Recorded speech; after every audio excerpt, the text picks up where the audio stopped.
ఇంతంతా కాదు. ఇవాళ ఈ స్టేజ్ మీద కూర్చున్నాక పోయిన వాళ్ళే నా గుండెలు బాగా పోలేదు. ఎందుకంటే మహిళలు ఎందుకు వాళ్ళు చులకన చూస్తారో అర్థం కాని పరిస్థితి. ఈ రోజే మళ్ళీ ఇప్పుడు ఈ జిల్లానే మహిళలే మొత్తం మంది ఇప్పుడు వెళ్తున్నారు అనేది కూడా మళ్ళీ పేపర్లో వచ్చింది. నాకు చాలా ఆనందం వచ్చింది. ఎక్కడైతే పోగొట్టుకున్నామో అక్కడనే వెతుక్కోవాలనేది నా ఉద్దేశం. ఎందుకంటే పనులున్న చెట్టుకే రాళ్ళ దెబ్బలు అంటారు, పని చేసిన వాళ్ళకే మాటలు వస్తాయనేది నేను అనుభవించింది. దయచేసి అందరం కూడా కలిసికట్టుగా ముందుకెళ్దాం.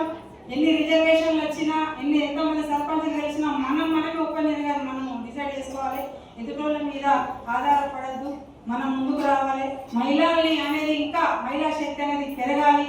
మనం ముందుకెళ్ళాలని కోరుకుంటూ ఈ అవకాశం ఇచ్చిన మహిళా కమిటీకి వందనాలు వందనాలు వందనాలు. ఆడకూతురా ఎందులో ఉన్న తల్లి